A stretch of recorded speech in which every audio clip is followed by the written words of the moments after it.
All right, so I'm going to break down hashtags plus local online marketing. It is really important that you focus on creating content that's going to call out people in your local community.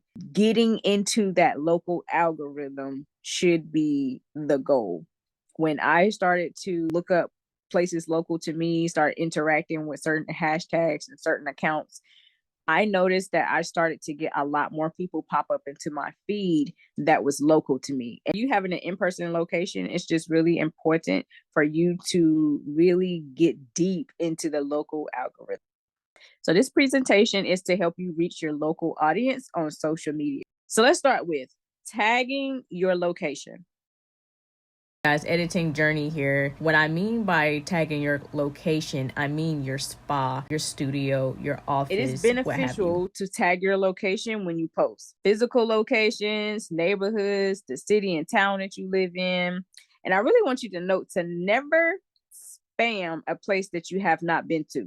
So a pro tip is checking into restaurants that you've been to or tagging companies that you support and shouting them out, especially in your stories. It is really good for exposure.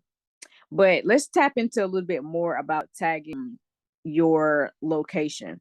So when people are new to your area, they are trying to find things to do. When they see that you are highly ranked into the algorithm of visit Raleigh, North Carolina, or they see that you are tagged at a location that is popular in Raleigh, North Carolina, then it will serve you best to be someone who is always just at the top of that ranking, and so it just helps you out so much more better.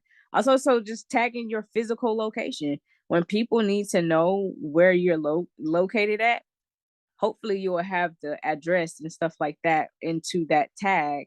Then it's easy for them to be able to say, oh, she's only 15 minutes away, or she's only 30 minutes away. Just me coming from North Carolina, it was nothing to do a 30-minute drive. And most times in the cities, anything can be anywhere between like 10, 15, 20 minutes. But that's not here nor there, but it does really help when people know how far you are, because that sometimes could be the deal breaker. So tagging your location when you go to restaurants and support them, feel free to tag that you are there. It don't have to be at the same time. You know, I know sometimes people feel a certain type of way about that. So if you have to check in later after you don't got your pictures and everything posted up or whatever, then that is going to serve you well.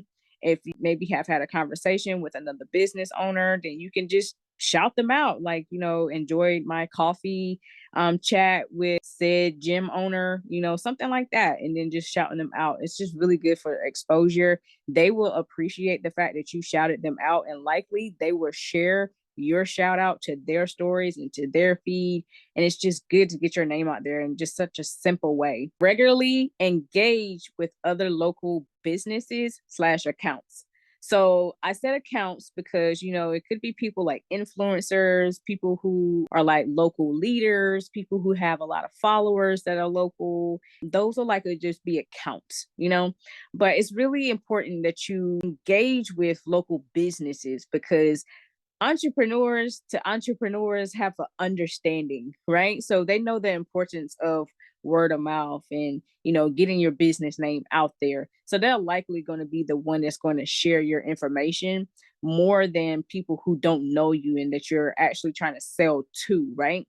So engage with these people by way of commenting, liking, sharing their posts, and popping up in their stories, you know, interacting with their stories if you even find that feasible, because you're always going to be in their feed and in their notification, and it keeps you in their mind. Like, they will get accustomed to seeing you in their stories. They'll get accustomed to you being in their likes and in their comments. And while they don't know you, or perhaps they do, you know, it will be easy for them to just say, well, let me go try them out for a massage, because, you know, they always kind of talking to me and stuff like that. You have a rapport built up, whether you've seen them in person or not. So it's just good that you're on top of their mind, okay? Local hashtags. I am going to talk about this all of the time. I will, yes, call you out if you are not implementing in your hashtags. You guys, it's like a one time search that you would just have to take maybe about an hour to just go look through some of the top hashtags within your city, within your area, let's just say within your county. Um, and implementing them into your strategy is just going to like skyrocket the people that you could potentially reach, because a lot of times when people are using bigger hashtags, it'll reach people globally, right?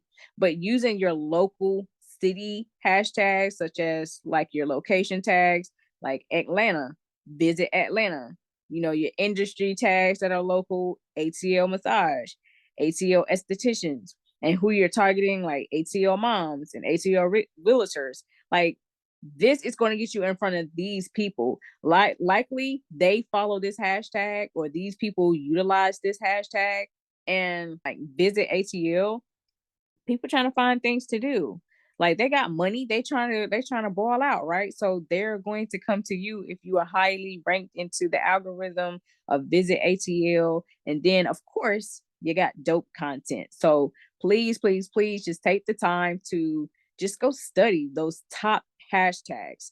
So I rather you use a small hashtag if it's a city or a local hashtag. Like, in the online space, you want to look for a hashtag that is between like 10,000 to a little less than a million. But in the local sense, you want to look for a hashtag that has momentum. And that's the only thing that really matters. So if you're in a small town and you use something that says, let's just still say ATL moms, but it's only 2,000 hashtags compared to other hashtags that you may have found that have like 40,000, let's just still use the ATL moms. Let's just still do that, because people are using it enough and it's still going to call out people who are near you, versus just saying massage for moms, which could go all over the world. So I'd rather you just still use a small hashtag rather than creating one just for the fun of it, or just using a bigger one just to be relevant to what your content is about. So that's just really that. If you find some hashtags and they're not that big, ideally you want to say over 500 or at least over 1,000. I would say between 500 to 1,000 as far as a small hashtag, because when I've done research for small towns, sometimes it's even hard to find things that have hashtags over 500. So it just really truly depends. I just still rather it be local. Okay, so carrying on with hashtags, chances are higher to get discovered because your targeting is specific rather than broad. And that's what I was just explaining. When you narrow everything down, like I said, even using the small local hashtags, you're that much more likely to be in front of people who are right in your area. So that's very, very, very important. So you have 30 tags to use. That's 30 opportunities to get in front of someone who is near you. So you want to strive for doing a minimum of 10, because maybe throughout your research, you could probably get a little overwhelmed, or it could become time consuming and things of that nature. So if you can find 10 good hashtags just to get you into rotation, amazing. It's going to help you so well. But if you get to the point where you can find 30 hashtags that you can use, I would highly recommend that you use all 30, because that's just 30 chances that you can get in front of someone. Like, why would you not?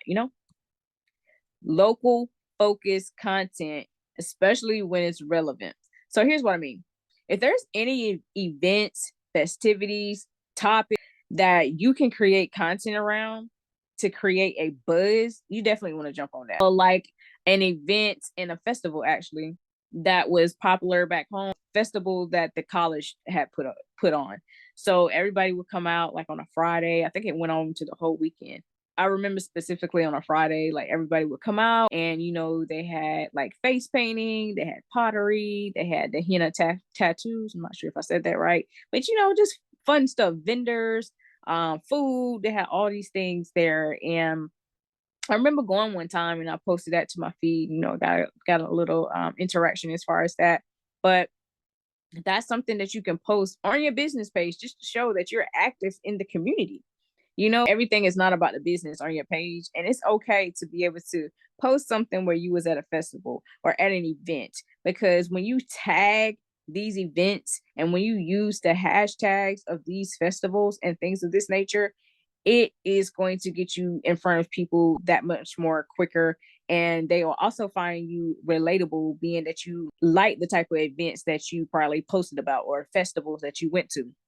So topics could just be like, there's something that's hot everybody's talking about online that is local to you. Maybe a singer is coming into town and like, well, what y'all think about that? Whatever. Just topics that you think that would be nice that is local. So seasons, it should just be that whatever is going on around the season. I want you to think about events that could be going on seasonally. So for example, I used to always go to an event in my hometown that they would open up your market between the months of May and October. So it would be vendors there. They would be selling their products. Some people sold their services. And, it's just a fun little vibe. They had live music, free, I ain't gonna say free food, but then, they had food. It was just a nice little vibe. And it was something that they did weekly all the way up until the end of October. So I actually did like a couple of the vendors that was out there. So I would prioritize going down to the market. On the day that I got off early, I would go and, just kind of hang out, chat with people. I actually got a client out there and, just really just vibe out, just have fun. And so when you know that these type of things are active within your community, going and, talking about who you are, what you do, and just getting to know other entrepreneur. Because if you're not really so much of selling and talking so much about yourself, I think it just really serves you so much better to focus on getting to know the person that you're talking to. Because, people don't want to be sold to. And in an industry like this, where people are in a vulnerable situation where they have to like remove their clothes or just share certain aspects about their life, it's just really helpful if you're able to really build a rapport with people. So it's just something to do, to be out and about, take your pictures, do your videos to show that you're active in the community, and you're also getting to know people while you're there, because like, why not? Also, pro tip, using event hashtags around the promo phase leading up to the event is ideal. So if you know that there's going to be this huge event coming up in about 2 months, you want to be following that hashtag that they're using to promote that event and start using the hashtag. Why not? It's just one more opportunity for you to be in front of people. Facebook groups. So Facebook groups is where a lot of your clients hang out at. Posting regularly in local groups is great for exposure.